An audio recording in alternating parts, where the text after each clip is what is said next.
availability. They made a major mistake. Cash, your thoughts on how this looks on that organization? Out of all the hires, this is the one that we felt was going to make us the best. Quite clearly, it was not. It's just a weird kind of thing to do, to ask someone to look at their phone and the pictures on their phone. If you think by seeing a photo you're going to learn a lot about a person, then follow them on social media. I'm sure if Mike Babcock requested to follow a few members of his Columbus Blue Jackets, what he did was wrong. He hasn't changed a bit. Two Guys and a Goalie with Gager, Cassian, and Nielsen. Tuesday and Thursdays at noon. Only on Edmonton Sports Talk. Get to know the winners, props, plays, parlays, and more with Nielsen and Hustler. Weekday mornings at 11 on The Lock Shop. Only on EdmontonSportsTalk.com.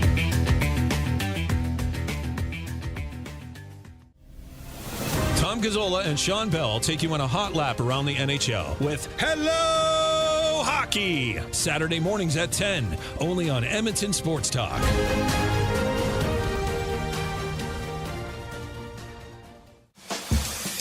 Catch up with friends of EST, Andrew, Mike, and Kayla as they get you in the huddle with the Edmonton Elks on the Turf District. Thursday nights at 8, EdmontonSportsTalk.com.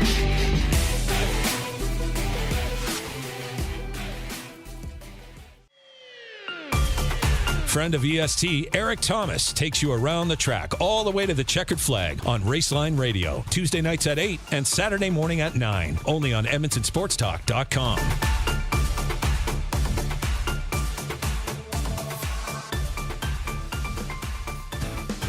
Join friend of EST, Guy Flaming, for the Pipeline Show, Monday nights at 8 and Saturday at noon, as he has you covered with CHL, CJHL, USHL, NAHL, NCAA, and U Sports, plus the World Juniors, Frozen Four, and NHL Draft on EdmontonSportsTalk.com.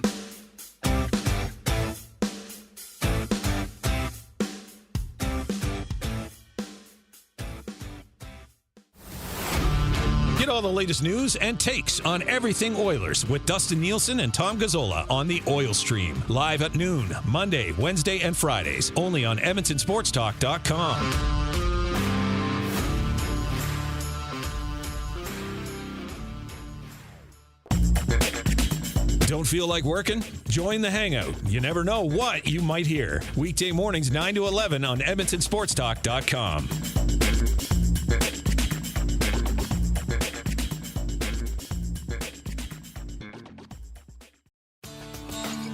Join Murray McCourt and Curtis Stock for tips and tales from courses around Edmonton and area with the VIP Golf Show, presented by the Tailor Made Performance Center at the Ranch, Sundays at 8:30, only on EdmontonSportsTalk.com.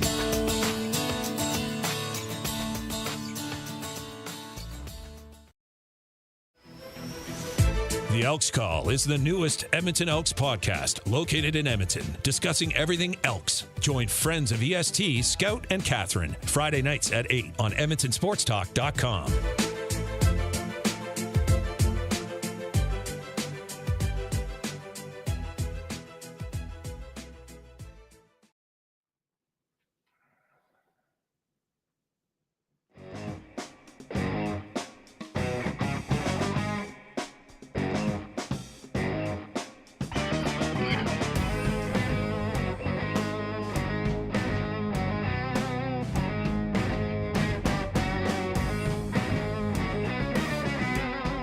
Welcome to The Lock Shop with Nielsen and Hustler, powered by Coolbet Canada. Happy Thursday, everybody, and we've got a heavy edition of The Lock Shop. Lots to get to today. Dusty and Huss with you. Pat Gregoire is going to pop by to talk some golf, get into the Ryder Cup. I've been looking through that a little bit this morning as those first-round matchups have been set. We've got a busy weekend in the Canadian Football League, and, of course, we've got a Thursday nighter between the Packers and the Detroit Lions, and we'll get into that. If you are listening right now on the live audio feed at EdmontonSportsTalk.com. You can text us any questions you have, any bets that you're on tonight. Basically, we're just talking a lot of sports on the Lock Shop. So 780-218-9999, 780-218-9999 to text us. And if you're on the YouTube chat, thank you very much. What's your favorite play tonight? What's the bet of the day in the Thursday nighter here between the Lions and the Packers? Haas, what's up, buddy? How you doing, man? I'm doing great. I've had my fill of NHL preseason hockey for the week. I'm ready to get back to football, and I am definitely ready to chop it up with you and Patty on the Ryder Cup, which is going to get. Got to start thinking about my sleep schedule, to be honest, over these next few days. Like, I think, like here in Winnipeg, I think these matches are starting at like 1 a.m. Ooh, boy. And then I think the second one's out will probably go at around 6. So I don't know whether it's PVR and then wake up and just kind of get right to the TV, or just, I mean, on the weekend, I might be able to plow through the entire evening session. Of course you'll plow through. Are you kidding? You're gonna go to bed early and then get up to watch the golf. Come on, Huss. It's the issue is tomorrow with Lock Shop, with a show at 1. Yeah. Taking it from Thursday night football into 2 sessions of Ryder Cup into the rest of the day might be a little aggressive. That being said, if you have that opportunity, full marks if you can pull it off. If you can pull that off, that would be absolutely amazing. That would be a hell of a job. As always, the Lock Shop brought to you by our great partners over at Cool Bed, who are powering everything we've got going on over here at Edmonton Sports Talk. Great relationship with Winnipeg Sports Talk as well. And is Patty connected? Matty, he's not kicking around. Okay. Anyway, Pat's going to join us, and we're going to dive into the golf there as well. Huss, where do we want to go here? I know because Pat's going to want to talk. Should we bang out our CFL picks right now, and then Patty pops in, and we can kind of go golf, let's get and right then to it. Yeah. Very major buzzkill. I'm not even fired up to do the CFL picks because of the turd sandwich that we got served up by the Argos. Listen, I'm not bitter at the Argos. They have earned the opportunity to sit their guys if they want. They're 12-1. The East stinks. Bombers and Lions are in a neck-and-neck battle for first in the West. But from a league perspective, just from a fan perspective, we've been looking forward to this game for 2 months. And I would suggest in the future, first of all, these teams should have played last year, but they didn't. So we never, in Winnipeg, we never got a chance to welcome Andrew Harris back. But for the Grey Cup rematch not to happen until this point, and for it to be so late in the season that one of the teams had already clinched the East, major buzzkill.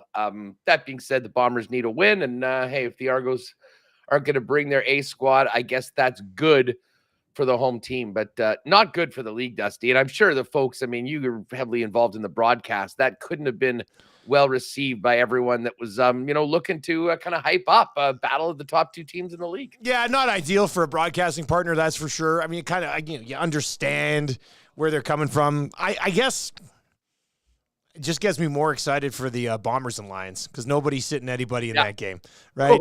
That's going to be October. Is that on the 5th or the 6th? It's a week Friday. Yeah, it's a Friday. Yeah, because I can't remember where I'm going that week.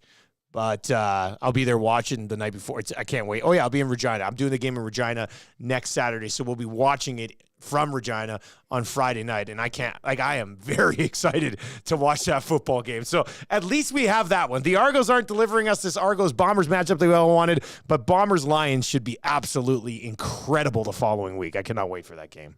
Yeah, well, I mean, let's get to the picks. I mean, this was... What was it? I guess this was the day that you were away taking care of Elizabeth. That's right. So yeah. Tuesday, it was 3 a.m. By the time we started the Lock Shop, it was 4. In the middle of the Lock Shop, I looked, it was 4.5. And by the end of the Lock Shop, it was 5.5. And that's because Chad Kelly was out. And it's been nonstop money, I think, on Winnipeg ever since then. The Bombers are sitting at 7.5 right now. I mean, listen, it's quite obvious that the Argos have no motivation to win this game. The Bombers do. And the Bombers have been putting up massive point totals at home. Listen, if Chad Kelly's not starting, I have no issues hammering the Bombers at -7.5, to be honest with you. And I think this probably gets 8.5, 9 by the time game time hits, when maybe more people realize that this is not a true battle of the top 2 teams in the league. They announced Dukes is starting. Is that what they're going with? Is that? Yeah. Okay, yeah. See, I got a glimpse of him. And I think he's going to be in a really tough spot here, considering how much is on the line for the Bombers in this game and what they're fighting for right now in the West. Not an ideal situation. Have we seen who else is out for the Bombers? Like, is it just Chad Kelly, or are they sitting a couple of other guys as well? They just because I mean, Toronto is still or for the Argos. I mean, like Toronto is still a really good football team. So I don't want to disrespect all of the other guys, and the 7.5 number is pretty big. But to me, if you're getting rolled out there, and you're saying, hey, we're going to rest the guy who drives our offense this week, I wouldn't blame these guys if they're not up for it, Huss. You know what I mean? Like, I wouldn't blame them if they're like, well, if we're not going to start a quarterback to stay healthy, maybe I should be a little bit careful trying to stay healthy too. So it's going to be tough for the Argos to get motivated in this one. So yeah, I'm going to be with you here. Winnipeg minus 7.5, man. Next game up is this the game? Are you doing the Riders BC? I'm doing Riders BC as well. And because of that, I will be on the Riders plus the 10 points here. I'm expecting a little bit of a close football game. The Riders got to get on track here. And now maybe they're in a full-blown free-for-all and there's no recovering. Maybe that's what we're seeing here with the Riders. But this is a Riders team that beat BC. Now it was on the road. It was in Regina. So it's different. It's a different story. I was expecting the Lions to roll in that game, and they didn't. Riders need this one. I think there's still an okay-ish team in there somewhere, and we know BC has been a little up and down at home, so 10's a big number. I'm not expecting the Riders to get absolutely rolled over, and from a selfish play-by-play guy perspective, I hope it comes right down to the wire. So I'm going to take the Riders here plus the 10. I don't mind that. I mean, you know me, I always love taking the points, especially when we're talking into double digits. That being said, the Riders have done nothing, and I mean nothing, to garner much confidence from their fans or people that want to back them. But listen, I mean, let's talk about BC at home so far. Like, even over the past month, they lose as double-digit home dogs to Hamilton, and then they had to pull a Houdini act in the final 3 minutes to beat the Ottawa Red Blacks. So it's not like they've been smashing teams at home like the Bombers have as of late. So yeah, listen, we'll take the 10 points. We'll take the Riders, and I'll be hoping that we get some what is happening moments from our favorite play-by-play guy in this. It's been a few weeks, man, since I dropped a what is happening. It has to be something crazy, right? And I've seen a lot of wild stuff, but it's got to be like back-to-back plays or something. So I'm ready to go. I got a what is happening just sitting right here. Like, I'm ready to hammer it out, but I just keep, every time I open my mouth, it's are you kidding me? So I gotta mix it up here a little bit. We'll see what happens. Well, maybe the Riders can provide. You know what? Mario Alford return touchdown. That might get it going. Ooh, yeah, I'm here for it. Yeah. Well, let me ask you this: what is happening with the Montreal Alouettes and the Ottawa Red Blacks as we kick off Saturday's? Why do you always ask the hard questions? Like, I've got down here. I was going over this for a little bit between shows today. I'm on Montreal inside the field goal in this situation at -2, but the Red Blacks. I can't even imagine being a Red Blacks fan, because it would be infuriating, because they've hung around in some football games and should probably have a little bit of a better record than they do so far. And I think my favorite play in this game could end up being an under 48. But I'm going to get on the Montreal Alouettes here -2 on the road in Ottawa. Yeah, I think I'm with you. I've been burned too many times by Ottawa, expecting them to win in these positions as short home underdogs. And you look at what Montreal has done so far this year, and they had that nice start, and then they got a win last week against Calgary. So they had lost, I think, 4 in a row. Were really trending in a bad way.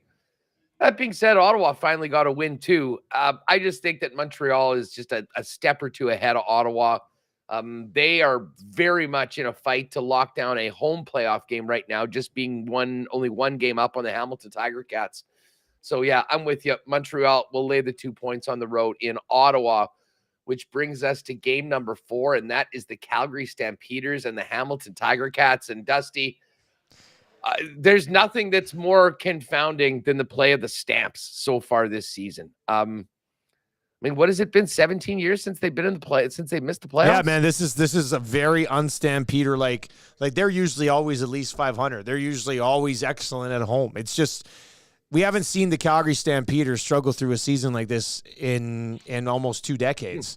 And here we are, and I also don't know what to do in this game. I mean, I'm kind of leaning Calgary. I think I'd probably get on the Calgary Stampeders here, but Hamilton's been playing better as of late. They are at home, and I'm still under this illusion that Calgary's a better football team than their record would lead you to believe. But I've been saying that all season, and they just continue to let me down. So, I mean, maybe Calgary is exactly who they are. I don't know. I don't think the Stamps are this bad.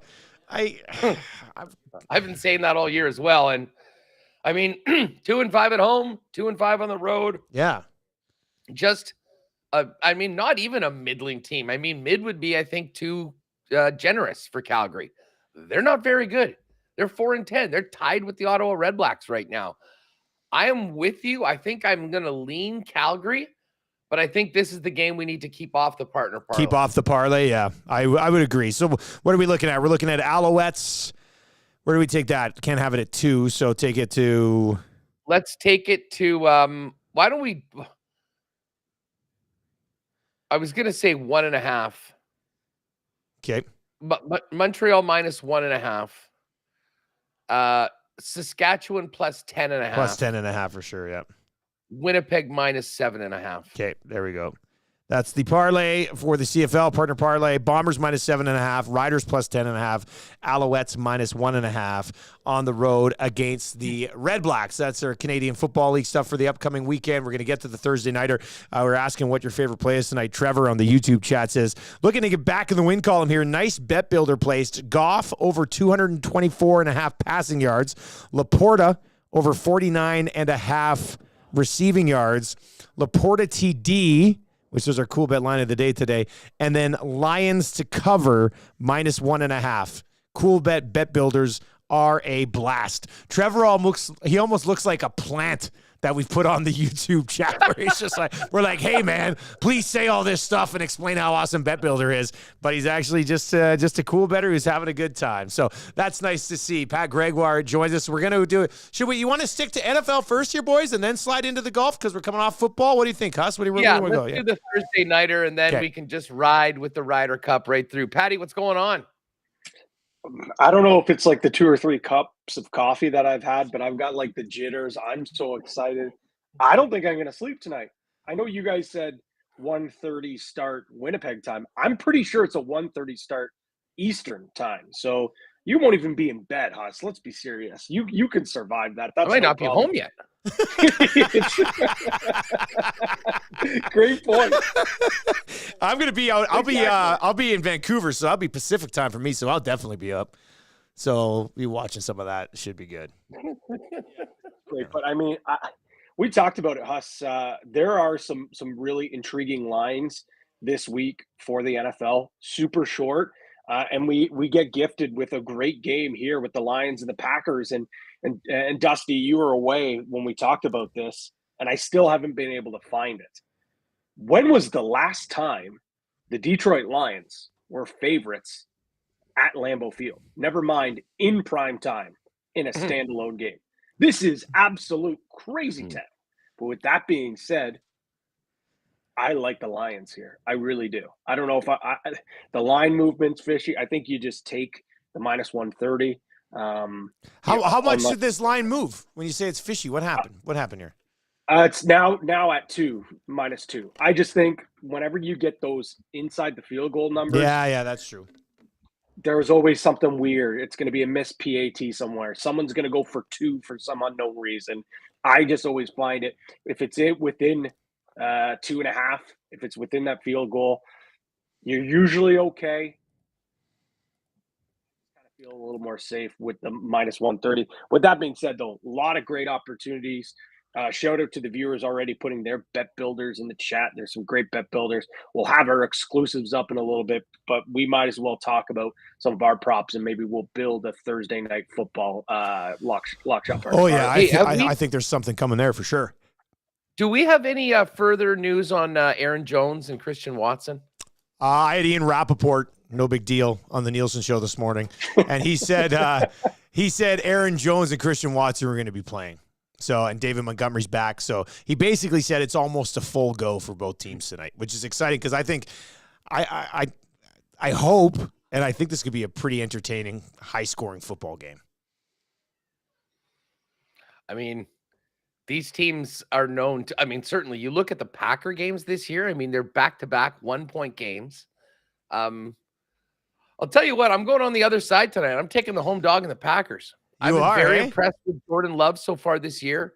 I think their defense is legit. I think Lambeau Field is going to be absolutely rocking tonight in a primetime game where, as you mentioned, a scenario unlike any in a generation or two of Packer fans, of the Lions being the team to beat coming in here.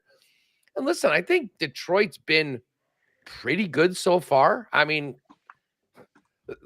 God knows I don't want to get back to week 1 in the Kadarius Toney game right now. I mean, talk to them for winning, but I mean, I didn't think that they looked particularly great, and then they got worked by the Seahawks at home coming right back. Now, they did get that win against Atlanta, but I think this game against the Packers, a healthy Packer team in Green Bay, is going to be a real challenge. To me, this game could go either way. So I'm going to take the plus money on the Packers at home. Well, on that note, I think you could say the Packers really, like, how much do we really know about them? They beat the brakes off a really, really shitty Bears team.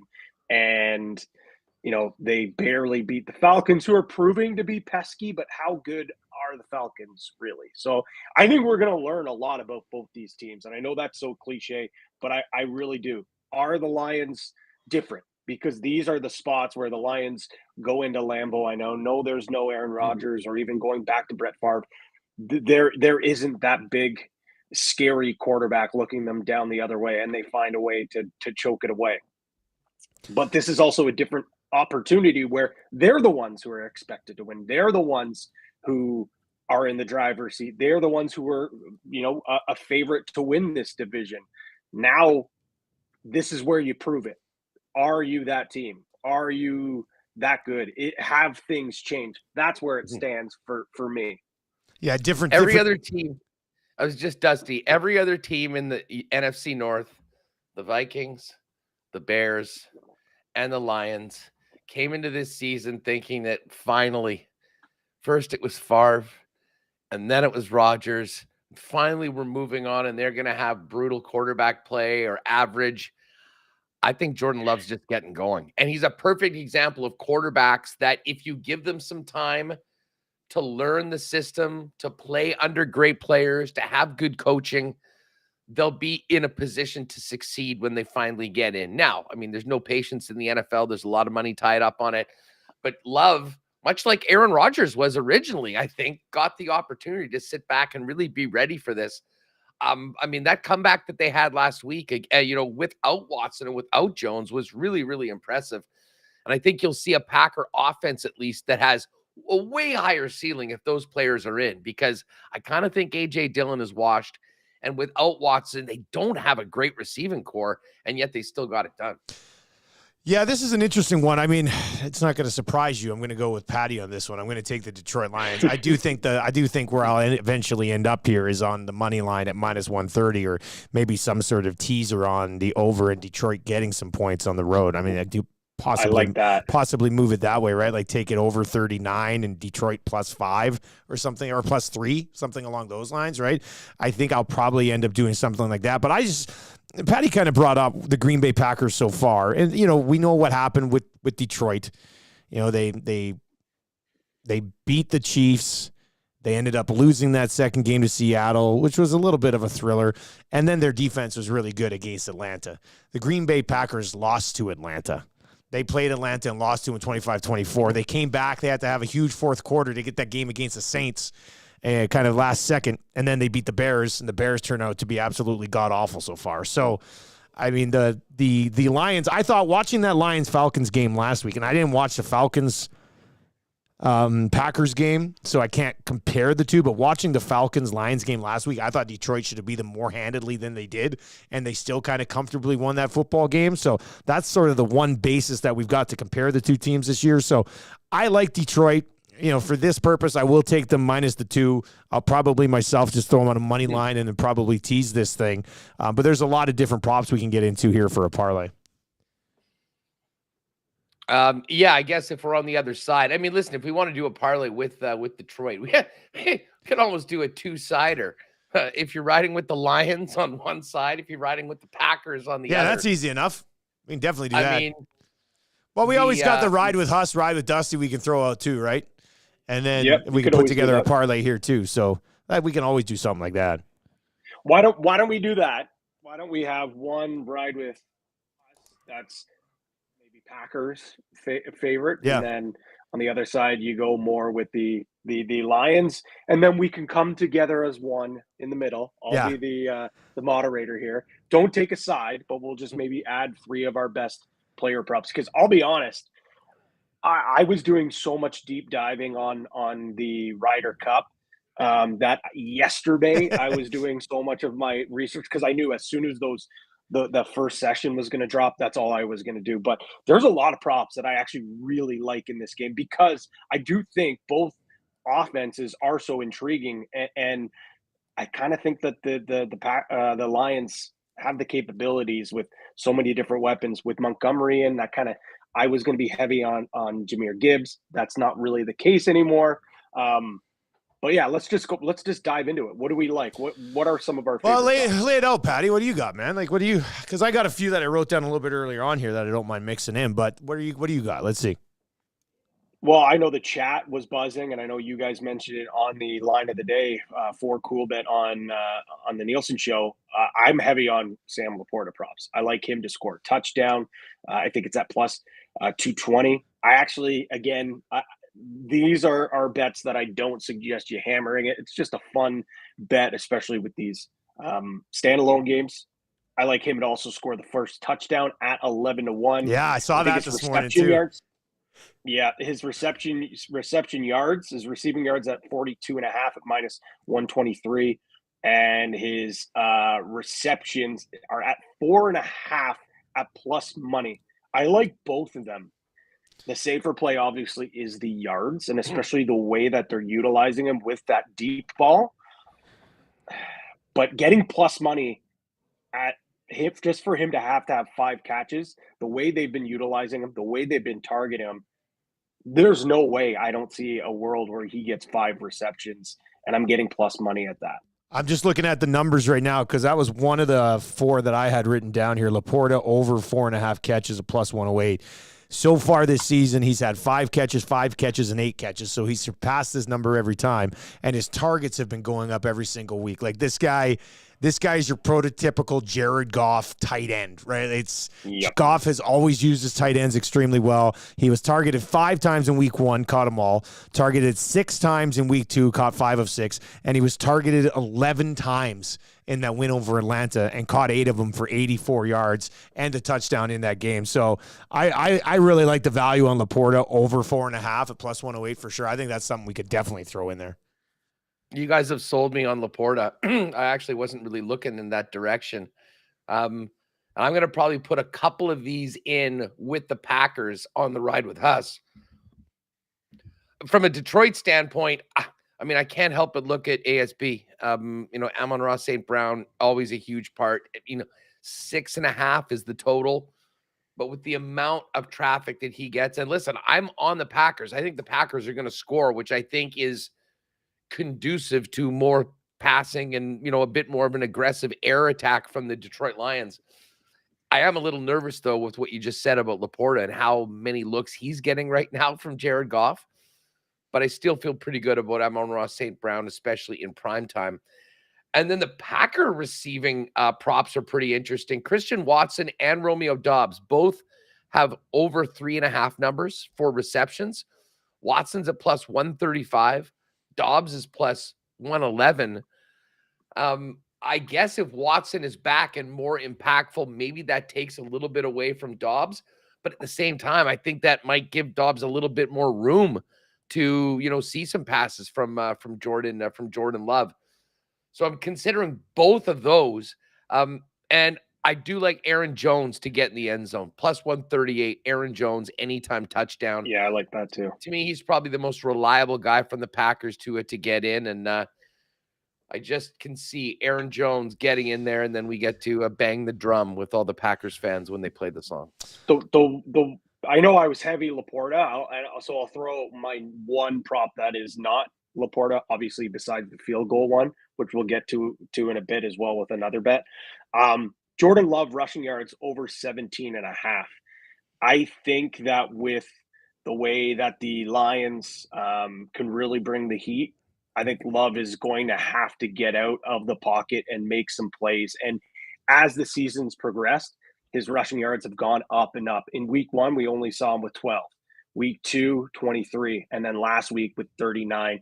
I think as he gets more comfortable in the pocket, he's then going to take more chances, running out of the pocket, using his athleticism. I just think right now at the start of the year, and I know it's only week 4, but really focused on being a pocket passer. But when he was in college, mind you, it was D1A with North Dakota State, I think. He was running through guys, very Josh Allen like bull rushing guys, getting out, using his athleticism, using his size. I think because with the Lions and the way that they're going to bring the heat, he's going to have to do that more. And the fact that it's only at 17, he could do that in 2 scrambles like that. I really like that at even money. One other guy that's emerged, and I think I might go on this. We've talked so much about Laporta.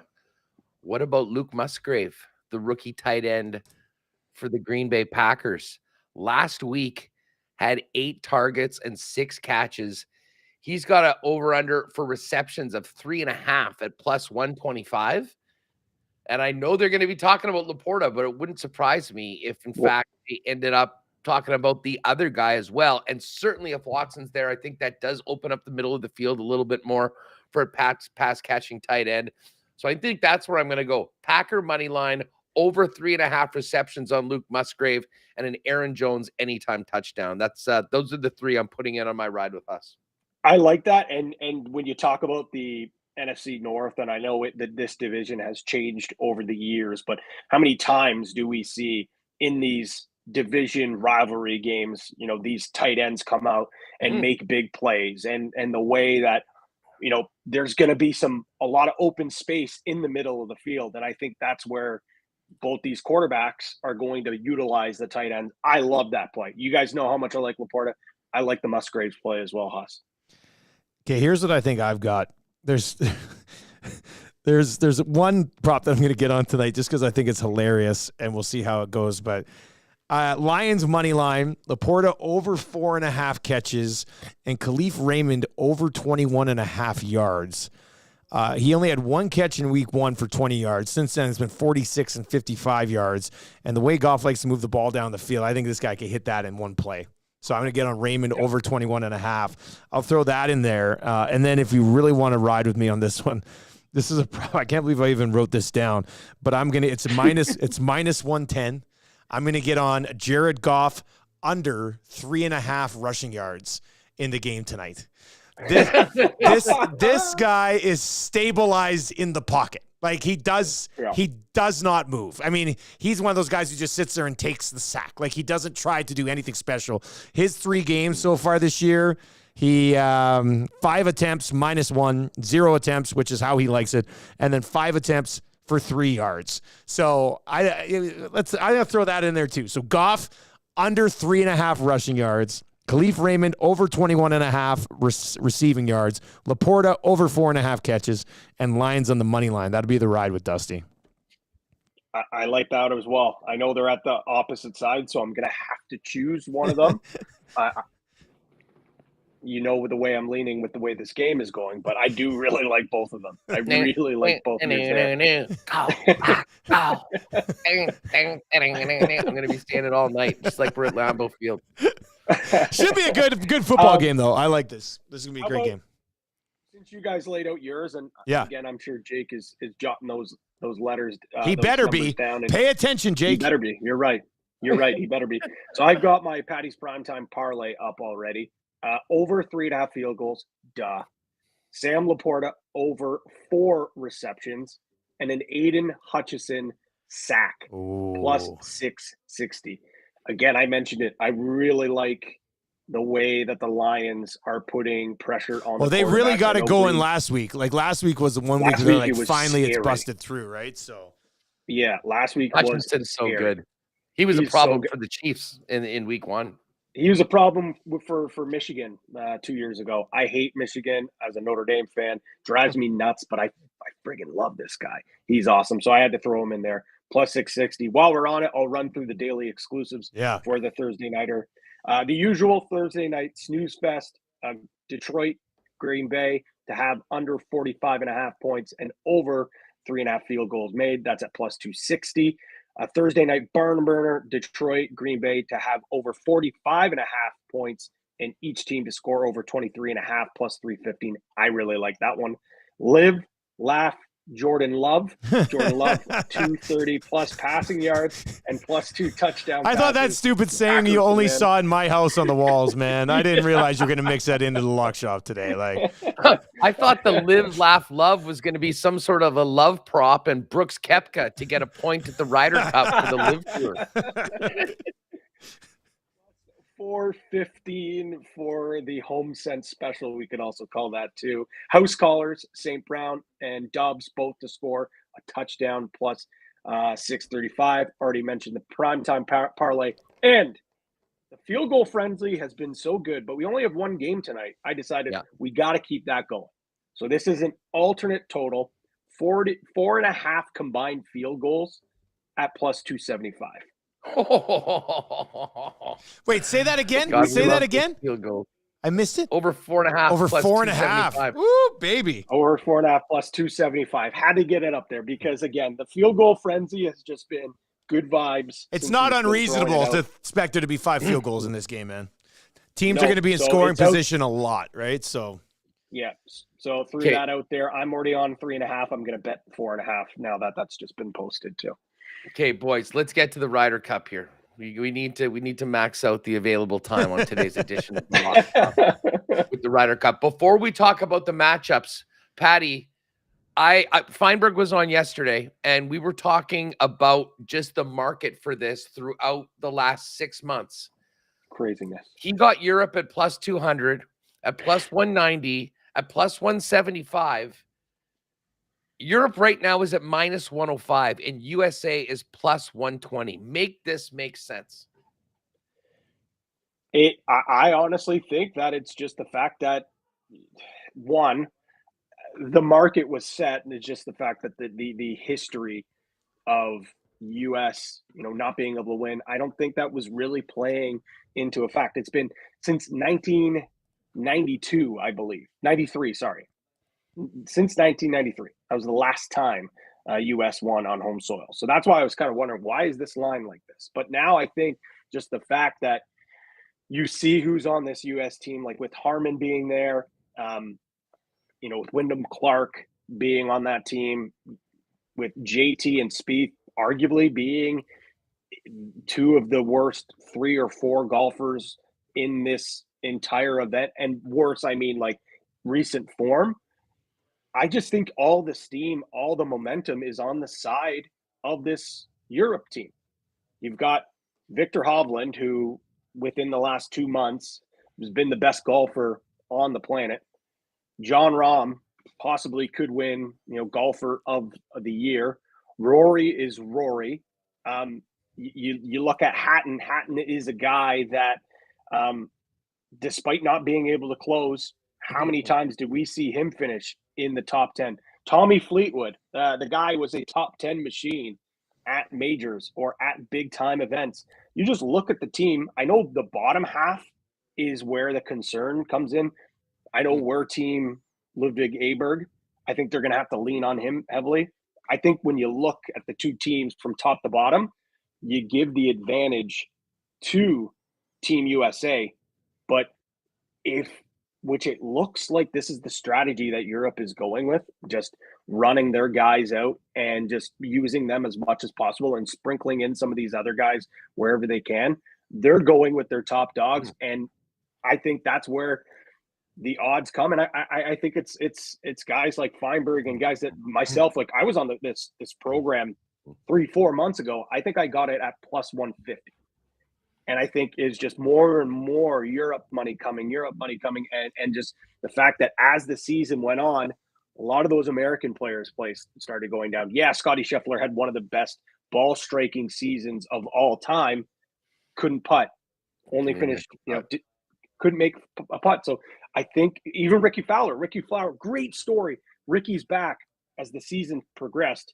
He kind of got worse. So I just think the momentum's on the side with Europe. And the fact that now we're seeing it's on home soil, there's that 1992 factor.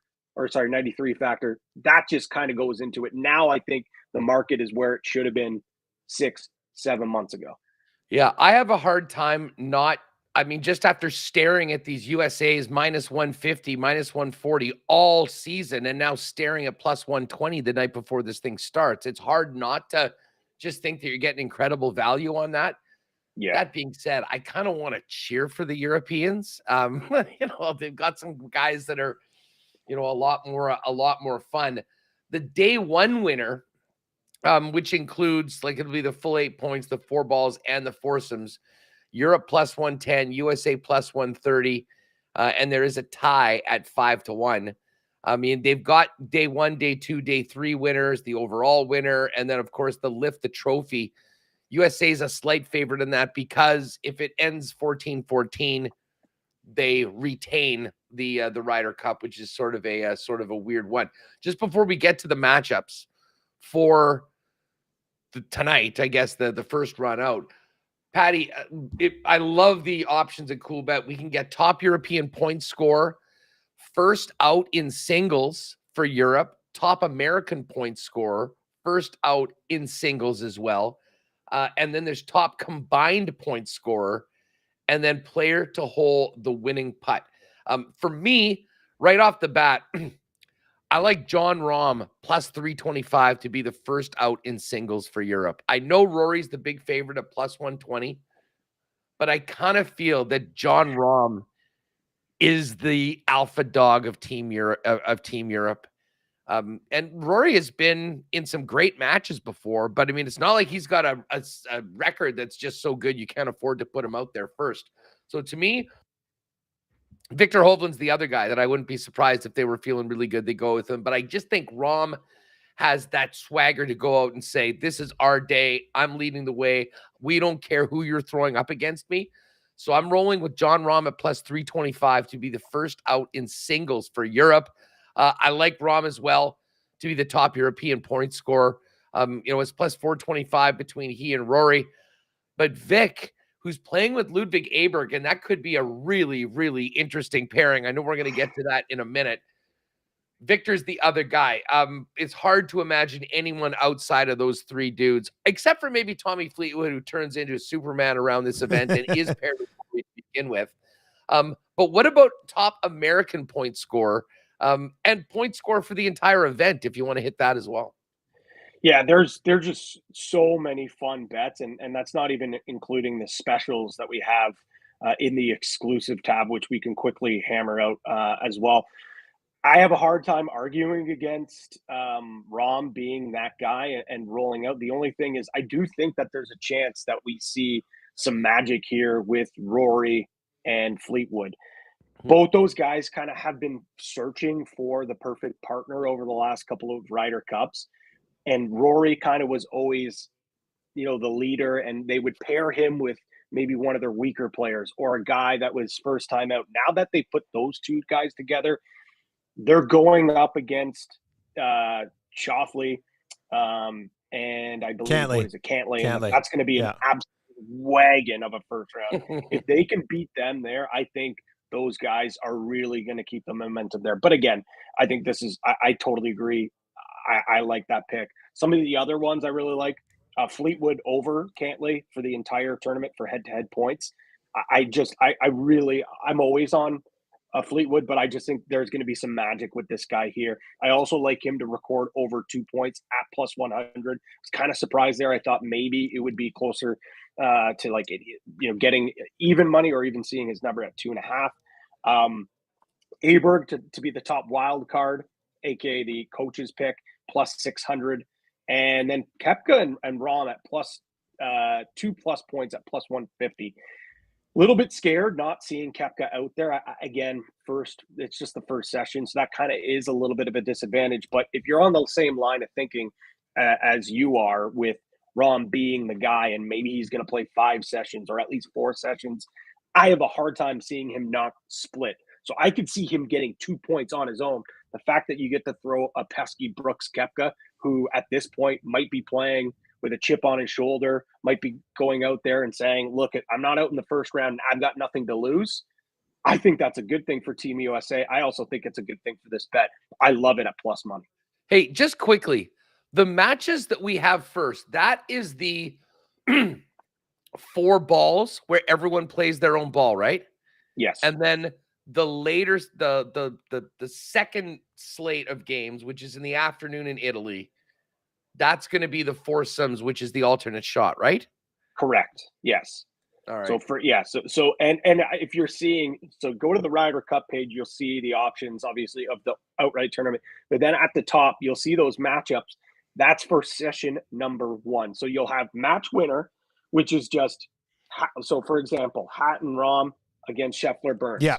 You have the match winner, so you can pick who you want to win the match. If it's a tie, your bet is washed. That's why you're seeing on the other side with the tie, including that. Yes, you're getting way better odds, but if you tie, your bet loses. Think of it similarly to European soccer. When you're betting a soccer game, 90 minutes. If it ends in a tie after 90, you lose your bet. So it's a 3-way bet on that. That's why you're getting that plus money. But with the match winner, you're getting that safety net. Oh, if it's tied, well, at least you get your money back. Hey, just quickly before I got to run, let me hit you with this. So these are the matchups and these are the odds for the round 1. Rambo and Hatton -128, Scheffler and Burns first out for USA. Surprising that Sam Burns is there, but +105. Then Aberg and Hovland. I know where Patty's going on this one. They're -147 favorites. Harman and Homa +120. This one's tough for me, man. This is like, Great like tweet. Great tweet earlier, though. I watched it 3 times. I was like, this is still hilarious to me every time.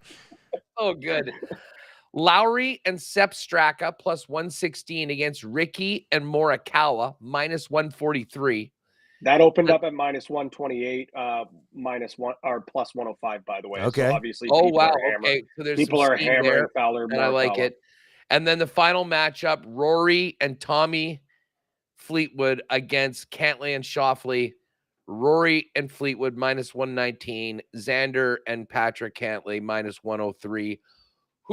So here are your underdogs: Scheffler and Burns, Harman and Homa, Lowry and Straka, and a very slight favorite, Cantlay and Schauffele. Where are the upsets in round 1? I think the easy one, and it kills me to say, but I'm on the flip side. I could easily see Harman and Homa winning that match. Homa is a guy that obviously has proven that in other team formats, he's a guy that can play. He's playing pretty well. And Harman, we saw what he was able to do at majors this season. I could definitely see that. But with that being said, you're going up against 2 of the hottest guys on Team Europe in Aberg and Hovland. Maybe Scheffler Burns, but you mentioned it. Burns being there is kind of surprising. I think he gets put in there default because he's best buddies with Scheffler. He did win the match play. I mean, here's the one thing. He's a good match play. He did win the match play, and he is, like, put it this way, I wouldn't feel good about him in the alternate shot, but in a tournament like this, playing with Scotty, who's about as consistent as anyone, and Burns can putt. So, I mean, Scotty might miss a few, but there's probably a bomb or 2 in Burns as well. That being said, it is so hard to go out. I mean, Rom and Hatton first out for Team Europe. There's a reason why they're throwing those guys out first, is that they are going to be a wagon. I mean, to me, I think it's actually the most likely one is Cantlay and Schauffele. And that should be an incredible matchup. I mean, to me, that is really a toss-up when you think about the history that those guys have. I think so. That one there, obviously I'm a Rory guy, I'm a Fleetwood guy, -119. I like the tie there at +600. I know it's not really, it's a little bit of a sprinkle or a bomb there, but I think that one's going to be a back and forth, toe-to-toe matchup. I think the European fans are going to be all over Cantlay for taking time. I wouldn't be surprised if we see some stopwatches out there for chirping at him for taking too long. Like, I think that them putting that as the anchor, as the closing matchup, I think it's great. I think it's going to come down to the wire. And yes, it's a bit of a prayer, but at +600 for the tie, I think I'm going to go there on that one. I'm rolling with Vic for top combined points. I think Vic's going to roll all 5 sessions, and it's most likely that one of the Europeans wins that because of how much that they'll be out. Agreed. To me, Rory, John Rahm, and I think Rahm might be the guy that they throw at first. I think when it comes to actually winning, especially with the way the first one rolls out, I think I'm going to ride Vic. Vic with the most European points, Vic with the top combined points. I've got Rahm first out in singles for Europe. Scotty Scheffler 3-1 for first out in singles at USA is pretty hard to turn away. I don't know if there's really any other obvious one. Although if Brooks is playing there, I mean, he could obviously be a guy. Although I think Brooks is more the closer. I think you probably save Brooks for the end. Yeah. And you know what's funny? You just mentioned the ties there, Pat. If you put the same stake at plus 600 on a tie in every match, if you get one tie, you're basically getting 1.5 your stake back. You're splitting that 6 to 1 in 4. But these matches are so close. Like, it wouldn't shock me if there was a couple of ties in the first round.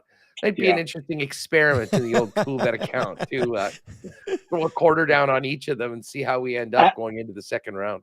At first, when I first saw it, I was like, oh my God, this is going to be a bloodbath, like 3-1 Europe at best for Team USA. But the more I dive into it, the more I can see them sawing each other off. And that's also why I like a tie after session 1 at plus 260. So I really like that. I think that's a really good play. The way that I've laid this thing out, I think that's a really nice play. I see them splitting. I really could see them split, and you can still split if there is a tie. You can end in halves if there's 2 ties, whatever it may be. Do we want to do a Ryder Cup quick session 1? Do we want to pick these matches and put them together on a parlay, even if we grab 3 of the 4? For that to be our lock shop parlay for the Ryder Cup, instead of really doing a deep dive and doing something for the full tournament. Yeah, that way it's a quick hitter. If you guys want to fire something out, I'm in. I do have to run because we got one thing beforehand, but I love Aberg Hovland and I love Ricky and Morikawa. Good with either of those ones, and I will put the rest into your guys' capable hands. And we will talk more about this in our Cool Bet segment coming up on Winnipeg Sports Talk. So I'll look forward to seeing how much we've already got up in the exclusives, and we'll hit that all later on. Fellas, Dusty, I guess you're in Regina tomorrow? No, I'm in Vancouver tomorrow. BC? I'm in BC. Okay, so we'll connect. Well, I'll be good to go for Lock Shop tomorrow. So, yeah, I'll talk to you then, buddy.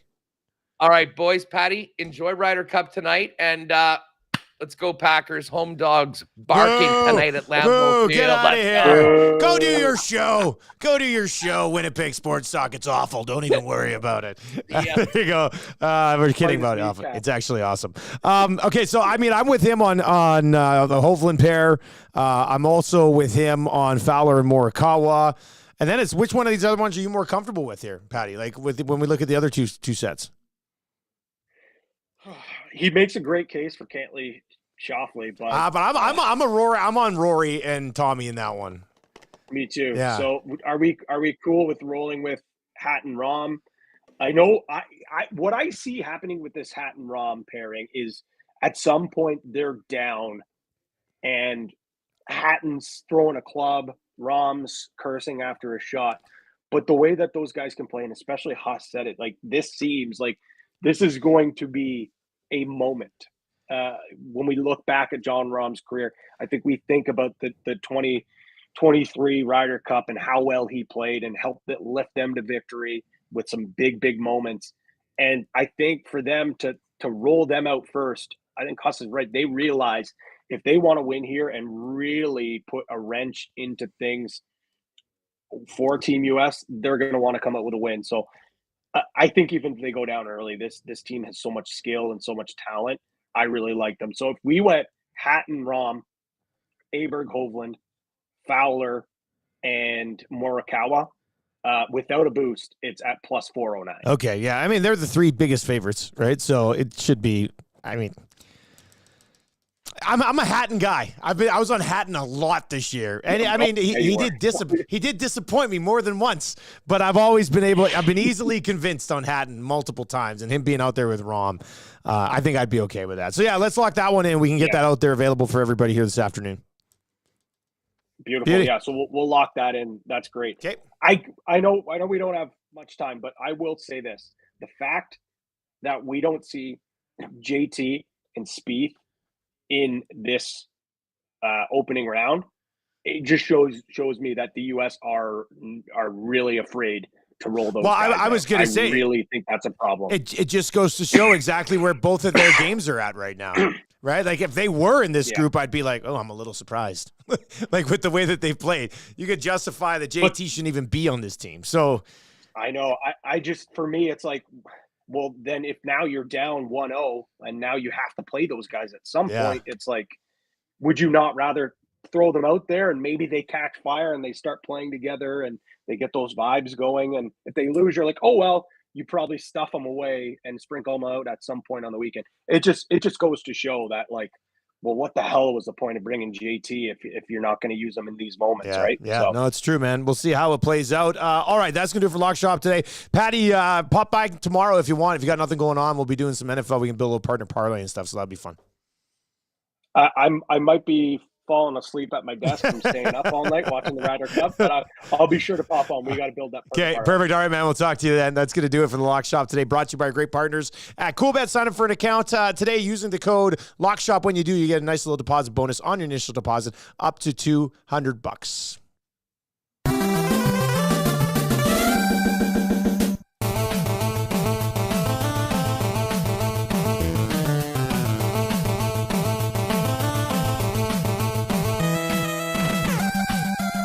All right, what's going on, everybody? Welcome to another edition of the Fantasy Football 5. If you were watching here on Edmonton Sports Talk or listening on Edmonton Sports Talk, subscribe to the Fantasy Football 5 podcast, trying to churn out pods every single day, Monday to Friday, just to help you a little bit with fantasy. If you have any questions, that's what I like to do. I like to just sit here and answer questions if we can make it work. And I know we got some in the chat already. 780-218-9999, 780-218-9999. If you would like to chime in on this, Beef Nips is already sitting in there as well. Dak or Goff, 1 QB league, half PPR. I do have Goff as a start this week. We're going to get to the starts and sits for this Thursday nighter. I think he'll probably end up somewhere in that 9 to 12 range this week. I'll bring up Dak here in just a second, and we'll see. Where's let's see here. At home against the Patriots. I think I probably like Goff just a little bit more, Beef Nips. I think I probably like Goff just a little bit more. I see them both kind of settling in there between 8 and 14-ish this week.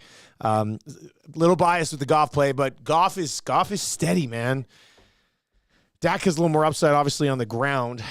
Kind of viewed as a coin flip. I'd give you the advice of Goff. I think he's going to have a nice game here tonight against the Green Bay Packers, but I wouldn't laugh at you if you decide to go with Dak either. The Fantasy Football 5 is brought to you by our great partners, the home of the National Football League with Edmonton Sports Talk, Century Casino Sports Bar and Lounge. Lieutenant Eric will be there tonight.